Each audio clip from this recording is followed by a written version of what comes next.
ইসরায়েলের প্ররোচনায় ইরানে সামরিক অভিযান চালিয়ে এক ধরনের জটিল পরিস্থিতিতে পড়ে যায় যুক্তরাষ্ট্র। টানা উত্তেজনা, কূটনৈতিক চাপ এবং সামরিক অচলাবস্থার মধ্যে পড়ে মার্কিন প্রেসিডেন্ট ডোনাল্ড ট্রাম্প কার্যত যুদ্ধের চোরাবালিতে আটকে পড়েন।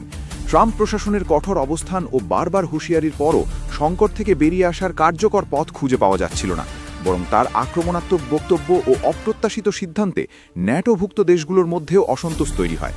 ফলে যুক্তরাষ্ট্রের দীর্ঘদিনের মিত্ররা এই সংঘাতে সরাসরি জড়াতে অনাগ্রহী দেখায়। এমনকি দ্বিতীয় বিশ্বযুদ্ধ পরবর্তী সময়ে যুক্তরাষ্ট্রের ঘনিষ্ঠ মিত্র হিসেবে পরিচিত জাপানও দীর্ঘস্থায়ী সংঘাতে নিরপেক্ষতা বজায় রেখে ইরানের প্রতি সহানুভূতিশীল অবস্থান নেয়, যা যুক্তরাষ্ট্রের জন্য বড় ধরনের কূটনৈতিক ধাক্কা হিসেবে দেখা হয়।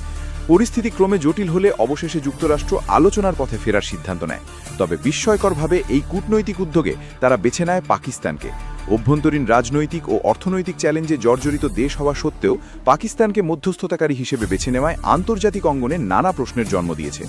বিশ্লেষকদের মতে ইরানের সর্বোচ্চ নেতা আলী খামেনেইকে সরিয়ে দিয়ে দ্রুত পরিস্থিতি নিয়ন্ত্রণে আনার যে পরিকল্পনা ট্রাম্প করেছিলেন তা বাস্তবায়ন সম্ভব হয়নি, বরং পাল্টা প্রতিরোধে ইরান নিজেদের সামরিক সক্ষমতার শক্তিশালী প্রদর্শন করেছে, যার ফলে যুক্তরাষ্ট্র ও ইসরায়েল উভয়ই কৌশলগতভাবে পিছু হটতে বাধ্য হয়েছে।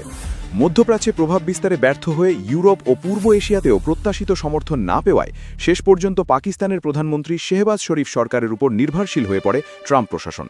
দক্ষিণ এশিয়ায় দীর্ঘদিনের মার্কিন নীতিতে ভারসাম্যহীনতার বিষয়টিও এই প্রেক্ষাপটে নতুন করে আলোচনায় এসেছে। একদিকে পাকিস্তানের সঙ্গে ঐতিহাসিক সম্পর্ক থাকলেও সাম্প্রতিক সময়ে যুক্তরাষ্ট্র ভারতের প্রতি বেশি ঝুঁকেছে, বিশেষ করে ব্যবসা ও ভূরাজনৈতিক মানচিত্রে বিতর্কিত অঞ্চলগুলোকে ভারতের অংশ হিসেবে দেখানোর ঘটনায় ইসলামাবাদে অসন্তোষ তৈরি হয়েছিল। তবে ইরান সংকটকে কেন্দ্র করে দুই দেশের সম্পর্ক আবারও নতুন করে উষ্ণ হতে শুরু করেছে। যুক্তরাষ্ট্র এখন পাকিস্তানের মাটিতে বসেই ইরানের সঙ্গে আলোচনায় বসার পরিকল্পনা করছে। আন্তর্জাতিক বিশ্লেষকদের মতে বর্তমান পরিস্থিতিতে যুক্তরাষ্ট্র কার্যত কৌশলগত চাপের মুখে পড়ে পাকিস্তানকে ব্যাক চ্যানেল হিসেবে ব্যবহার করতে চাইছে। ইরানের সঙ্গে সরাসরি সীমান্ত, বিদ্যমান কূটনৈতিক সম্পর্ক এবং মুসলিম বিশ্বে গ্রহণযোগ্যতা, এই তিনটি কারণ পাকিস্তানকে এক্ষেত্রে গুরুত্বপূর্ণ মধ্যস্থতাকারী হিসেবে সামনে এনেছে।